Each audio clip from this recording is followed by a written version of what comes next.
My name's Lindsay Hamburg. I am the one of the ESOL teachers at Norton Park Elementary. I've been teaching at Norton Park for 5 years, and I've been fortunate enough to be the ESOL lead for the past 3 years. I work predominantly with fourth and fifth grade students, but this year I do have one class of first grade. Hi. Good morning. My name is Tamaria White. I've worked at Norton Park for 16 and a half years. I teach special education. I've worked with students from a learning disability all the way up into emotional behavior disorder. This year I've worked with Lindsay. We've taught students with ESOL, and we've also worked with students with disabilities in a small group classroom. All right. Well, this continuum is a federally mandated continuum that's identified in the student's IEP. We have 19 students here currently in the small group setting that are at least functioning 2 to 3 grade levels below in reading, math, and language arts. So, based upon their IEPs, they've been designated to be served in the small group setting, as well as receive ESOL services. And then we meet on the floor for a whole group lesson where we introduce the standard, what is expected for the student to learn. We also introduce the vocabulary and break it down with pictures and different models during that whole group lesson. And then we have breakout sessions where the students go into student-centered groups and they go into direct instruction groups with the ESOL teacher and myself. Okay. Some of the centers that we have in our class, we have a student run center of fluency, and the students will have passages that we've chosen for them, and the students will read with each other, they'll time each other, and after they work on their fluency passages, they'll also graph their progress. So the students are now accountable for their own fluency and their fluency growth. In addition to the fluency, there will also be two teacher led centers. Tamaria will have one center working on comprehension. She also will be working with phonemic awareness, such as word attack, separating the syllables of the words into spelling. That way, it's easier for the students when they're writing, when they're reading, to read these unknown words and learn the words. Another center is with me, and I will have passages, we'll have books, and we're looking at the language development when they're with me. Um, we look at when they do not know words, we go and we look up pictures. We talk about what the words are from their native countries and try to blend everything together to help. Some of the benefits for us being able to collaborate this school year, we actually saw student growth by using the developmental reading assessment, which is our school based assessment. We use the Scholastic Reading Inventory, which is our universal assessment for the district, as well as the informal reading inventory we used to monitor the students' goals and objectives in reading, comprehension, and basic reading.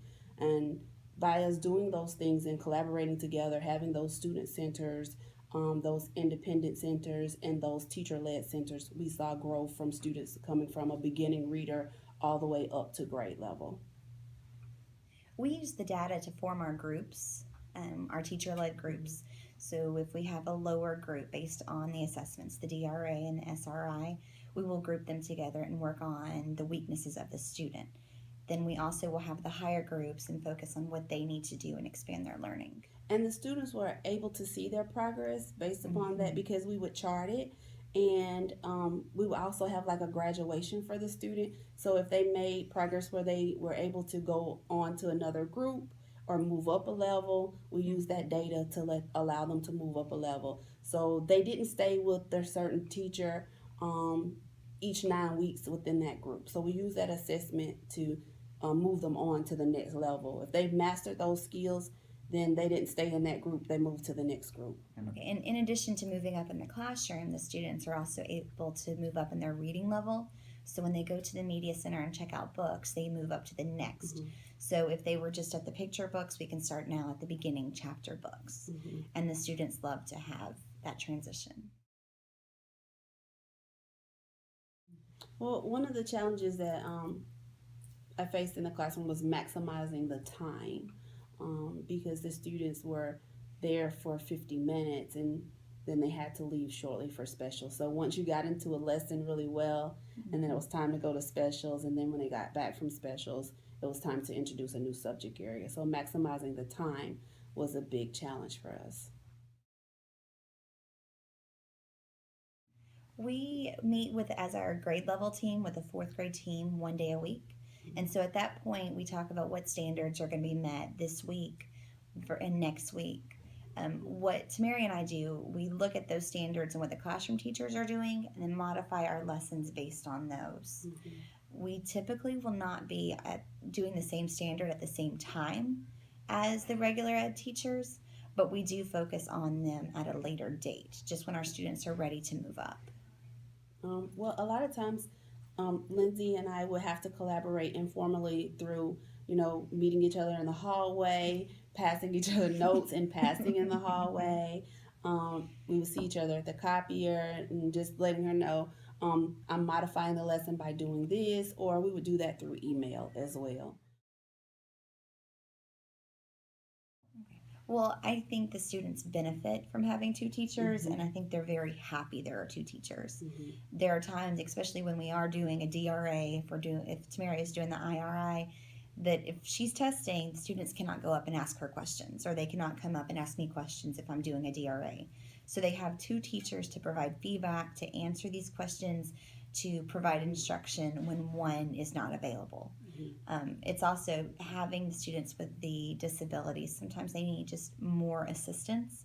And so one could walk around and provide that individualized attention and instruction when the other teacher is doing something else. Well, in the classroom, I have to use a lot of the IEP goals and objectives, as well as the data from the informal assessments that we've done in the classroom and the universal assessments that are required by us for the district to do. So we would take those and I would look at their goals and objectives to see which matches that standard or which goes with that area of deficit based upon the assessments. And then we would make small groups into the classroom to introduce that standard and to collect data for their IEP goals and objectives. I think that Tamara and I collaborate very well together because Yes. we have the same teaching style. Yes. We have the same philosophy on what needs to happen in the classroom and how we're going to execute it. We also both have these strong feelings for our students. We Yes. want them to achieve greatness, and we know that they can, even though sometimes they've been told they cannot based on their disability or based on they're an English language learner. So working with each other, we've got to know each other extremely well professionally and personally. And Yes. so I think that since we do have this friendship, It's a marriage. it's a marriage, our work wives, Yes. that we can work together, we can improve, we can tell each other, you need to do this a little bit better, or Yeah. hey, let's try this another time. Yeah. We're able to take constructive criticism from each other Yes. and then build on it in our classroom. And I think that's a big piece. When you're co-teaching with someone, you have to be able to sit down and listen and take that constructive criticism and build upon what you need to do to make the corrections that you need to do in your classroom to just show student growth. And the students have to be able to see that you all are willing to work well together, because if they don't see that you're not working well together, then it's going to cause chaos in the classroom.